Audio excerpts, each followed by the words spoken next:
to Tehachapi Prison, you feel me? Bam, and shit.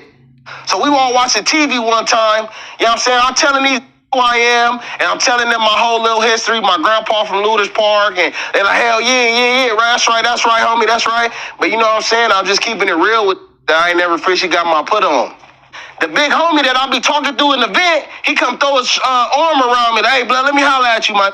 Then he take me over there to the table with all the dot moves, and they like 10 deep at the table. And they like, look, blood, you need to find who you gonna be under, and you need to see what car you gonna ride with. And I'm like, well, you already know my situation. I've been claiming Piru. I ain't got my official put on. So they got me at the table, and they like, you need to figure out what you finna do, bro. You know, you been claiming Looters Park. You ain't really got put on. And then the big homie just say some real shit. Like, bro, you grew up in our area. You grew up, you know some of my homies. You went to school with them at a young age. You know what I'm saying? You just know, like, you need to be, like, where you closer to the home. So, bam. So, I'm like, you right. You feel me? I'm far from Bompton. You know what I'm saying? Just in my head, I know when I get out, I wouldn't know Bompton streets. Like I would know going through Pomona. Like I would know going through Chino, going through Montclair, Upland. You feel me? I know all that shit like this. Going through Bompton, I don't know streets. You feel me? Top of the morning, good afternoon, whatever the fuck time it is where you're at, it's coffee. Back at it, man. Y'all know we got topics to get to. So as always, hit the buttons, hit the comments, sub up. But let's get it, man. Milk74 doing what he does, man. Throwing this up and...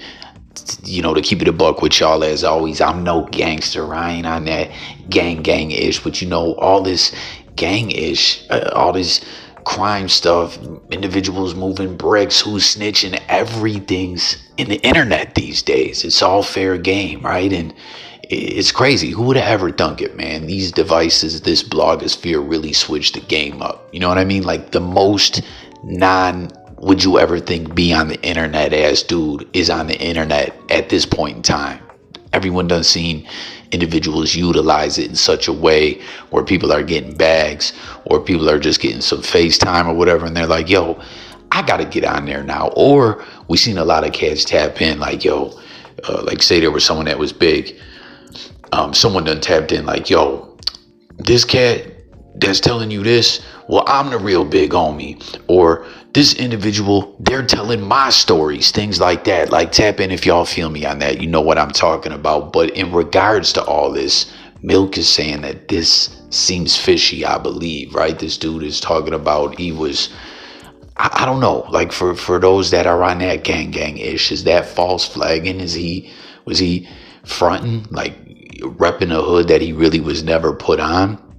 Or what? I don't know. But you see what happened behind the wall. Now you see him with 1 billion face tats, like doing these interviews and stuff. It's crazy when really he got put on in prison. And Milk is seems to think something seems a bit fishy, as he said, claim banging Piru at 14 on the streets, but not getting put on a hood till you hit prison as an adult isn't making any sense.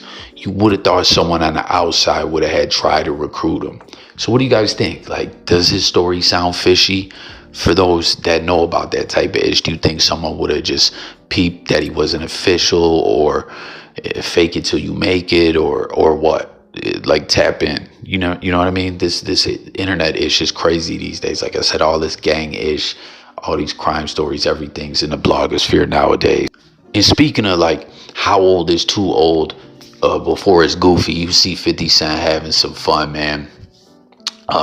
You know, got some jokes for his own homie Yayo, who is wild with G Unit, man. Over the years, all the artists we seen come and go. I think the only really active artist actually repping for G Unit is Uncle Murder, man. But Yayo, you know what I mean? He's been doing his vladtv thing. I think he got some new music on the way too, right? But he's always rocking that Shiesty mask. And Fifth is saying, what's the age limit? I'm just asking for a friend. What do you guys think? 20, 30, 42, 60? And how old is Yayo? We got to look that up. How old is Tony Yayo? Damn, fam, Yayo's 46, but still shiestied up. What are you going to do, man? And speaking of G-Unit, Yayo, 50 Cent, we know who Fifth has been beefing with in the blogosphere. And I just did a video yesterday, I'll pin it below, where someone, a legend, one of the biggest groups of the 90s, hip-hop group, linked up with Fifth, took a shot at Meech and BMF, and made a huge announcement that their story is going to be brought to the screen. Content-wise, we're going to see the story of one of our favorite 90s groups, man. I'm pumped for that. Check out the video below. There's some other topics on it as well. But yeah, man, Fifth been getting at Meech, and someone from BMF did an interview in regards to all this. Cuff's daughter contacted me how I figure out all this. Okay, she the one that first contacted me. Her mom, this lady is like 20-some years old, 30 maybe. Her mom put a private investigator on the people or whatever and found that the infidelity, the man recorded the people staying overnight with each other at hotels and all kind of shit from state to state. Okay, so they put them on the stand in court, and they admitted the shit. It's all in that paperwork. They admitted that they had the sexual relationship and everything, so it was up the whole case. Now it's infidelity in the case. They can't take the bitch's statements and shit no more because she didn't f the agent. You feel me? So they threw it out. That's why Meech never got out. But now people are like, well, then why did the other dude still get time then? If Meech didn't get out and it got thrown out, why did the dude get 25 years? Because they did a superseding indictment, and he got in trouble for something that they heard during the wiretap that didn't have nothing to do with that drug deal. So the other people didn't get in trouble for this. This is something that he did on his own time, and they locked up him and some other people for that, for a murder. All right, man. So that was Blue Da Vinci. What did you guys think of BMF rap-wise? Like before all this internet-ish. I remember back when Jeezy was coming out, you know what I mean? The internet wasn't what it is now. Things were still regional in a way. We were just hearing about BMF Up My Way in New York, not NYC, you know what I'm saying? But like the Blue Da Vinci though was their artist I think that they were trying to push. Was that the biggest artist they had? Tap in for those that followed him like that. Let me know if you thought his music was lit or not. He was doing interviews when he first came home, but then stuff came out that he did a proffer session, and I don't know that he ended up striking a deal and telling. But when you proffer, that's like negotiating. Well, if I gave you this, what can you give me? And nothing can be used against you. What do they call it? King for a day, queen for a day, pause, something like that. But you see, he's saying that Cuffy is behind bars, which he was told by dude's daughter that they got a private investigator, and like Blue Da Vinci admitted that Cuffy is in prison with 27 years for something that has nothing to do with Meech. He said a body. There was a superseding indictment, but in these allegations about Meech snitching and the Tammy girl, you heard her case got dropped because of conflict of interest. An agent was piping her down. She gets around. We all know females like that. Hell, some of us love females like that, like actually in love with them, man. Comment if you're not too ashamed to let it be known you love a girl that get around a little something, man. There ain't no shame in it. You heard? But like that wasn't the claim though. If like Fifth just put it out there that it's gonna be on the documentary, but he did let it be known when Gene Deal was kind of not pressing him about it, but saying, yo, Fifth, remember when Cash tried to put fake paperwork out on you, Irv and John them? They tried to flip that order of protection that you had nothing to do with, the engineer press charges, and they tried to mix it with some other issue, make a fake federal informant document that wasn't real, and they got exposed for that. This seems like this is what you're doing to Meech. And Fifth was like, nah, man, I would never do that if it wasn't real.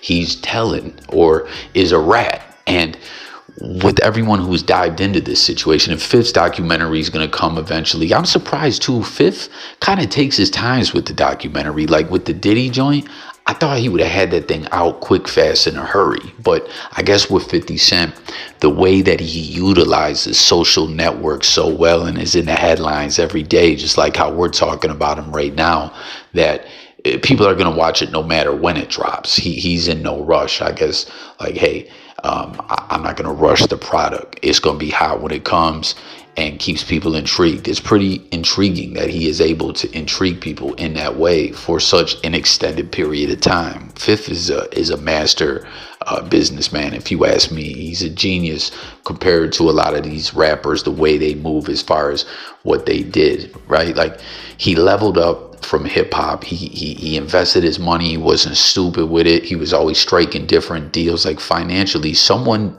schooled 50 Cent up with some smarts, and Fifth was listening, or Fifth just took the time to learn and was paying attention. No matter what you do in life, y'all, like, it's cool to have fun, wild out and all that, but you got to plan for rainy days, plan for the future. And this is coming from someone that didn't always make the best decisions, but come on, y'all, keep it real. Fifth is smart, and when he uses social network, he'll take jabs at people, he'll throw jokes in there, he'll troll, all that, but he's always pushing his brand, always promoting what he's got going on. No question. He's doing this righteously in a very, very smart way. But yeah, that'll come out when it comes out. Other people that have dived into it, broke it all the way down. Poetic Flock Ho, aka what's the bro point and shoot call him? Jala, right? Jala Super Dyson, pause, broke it all down and got in there that Tammy and Meech allegedly were trying to set individuals up, and Cuffy being one of them, but it didn't work. So what Da Vinci's saying here doesn't change the claims that have been out there. This isn't like clearing his name, although from my understanding, Da Vinci is on the outside looking in when it comes to Meech and BMF, I believe. But I don't know. Y'all let me know what you think and what you know with all this. When he went and recorded that because of our conversation. That's all facts. It's a conversation I had with Nip about Victory Lap when he went and added last time that I checked. Because I was like, you don't got no slaps. He played me Victory Lap. And I'm like, something's missing. He's like, what? I said, you don't have a record. What's the record? He's like, it's a beautiful album, but something is missing, bro. Like, you gonna turn the album, you gonna run the album like this? I'm your bro. I can't participate in your album with my platform. Mike and Keys and the homies, that was the last record they added to Victory Lap, was last time I checked. I remember us playing the music for Head, and he was like, you're missing something. Head has an opinion about the music, and he's kind of right. You know, he was fighting the energy, and then once he seen that Head was 100% serious, he listened. I fucked the mood up in the studio, obviously. Because they were playing a finished album in their minds, right? Shocking. He was rolling his blunt. He was just like, go ahead, check it out. I'm like, fuck. He finna uninvite me. So I went over to him, like, what's up, bro? He's like, hey, bro, you be saying wild shit to niggas. I said, I was like, he was like, yeah. He said, I watch you say wild shit to niggas all the time. And you finally said some wild shit to me. And he was like, but you know why they fuck with you, though? You know how niggas fuck with you? I'm like, why? He said, because your intentions is pure, bro. He's like, that's why I fuck with you. He's like, give me 2 weeks. So then when did he come back and say, okay, I got one, 2 weeks. 2 weeks later, he texted me. He said, I got one. I made one for you. I said, send it to me. He said, I'm going to put YG on it, then I'm going to send it to you. That's why YG got the last verse. Platinum song. This Moti. Our biggest song from the album is the song that we was missing. That's the last time that I checked. Last time that I checked, I'm the streets voice out west. Legendary self-made progress. Last time that He went and recorded that. And one more clip to get to, y'all. There it is, man. DJ Head. Yo, I like the way he broke that down with that. What was that goofy ass dude's name that did $1 Million Baby? Talking about like kind of ishing on hip hop and all that, but then he walked it back. Like, I just don't want to be boxed in or whatever. DJ Head checked him. I'll even say G checked him, but did it like a grown ass man and did it from in an articulate way, just kind of like he's talking about here when he hollered at Nip, like, yo, he's like, this is amazing record, right? But I spin on the radio. I work for the radio, and you're missing a song that can be put into rotation, that slaps, that has commercial crossover appeal. And bam, YG, last time that I checked, was recorded. Comment your favorite tracks off the Victory Lap album, and you know, what songs, if you agree with that you think that there wasn't any other songs that had radio play potential. But that song goes hard. Word was him and YG were supposed to do a whole project together, man. It's a damn shame Nip ain't here, man. R.I.P. Long live Nip. I guess we're approaching 6 years since Nipsey Hussle's life was prematurely taken away, man, by Eric Holder. That's some fucked up ish. And it's crazy too. I've been pointing this out, that we saw Big U, we saw Cowboy selling merch and all the stuff Cowboy was doing and all the stuff Big U has going on. But Black Sam runs the estate. Again, when the Game Drillmatic album dropped and Whack 100, wanted in Game, they had a song that was going to have a Nip verse on there. Black Sam is the one that put the kibosh on that, was like, "Fluck out of here," you know what I mean? And Black Sam is a part of the nonprofit, the Nipsey Neighborhood Nip Foundation, or Nipsey Hustle Foundation, whatever it is. The point is this Marathon Burger thing. And comment, anyone, if you went to it, how was the food? Do you think it is going to blow up and push on and there'll be a chain of Marathon Burgers or what? But that's like something, what I'm getting at is Black Sam is really pushing for Nip, where other people maybe were trying to exploit their connection to Nipsey Hussle. I'm just saying, let me know what y'all think about that, if you concur and agree with that. But it's so crazy. Speaking of Whack 100 and the Marathon Burger opening, we saw what happened there, that viral scene. Things got a bit ugly, and that had to do with Whack. That Rockstar dude used to have ties to Whack 100, and yo, he wasn't having it, man. And like, I'm not for the bullish and for the drama and all that, and it's a shame that that situation had to happen, but it had to. Black Sam had to do that. He had to rep for his brother. It's just a shame that it's kind of overshadowing the marathon continuing.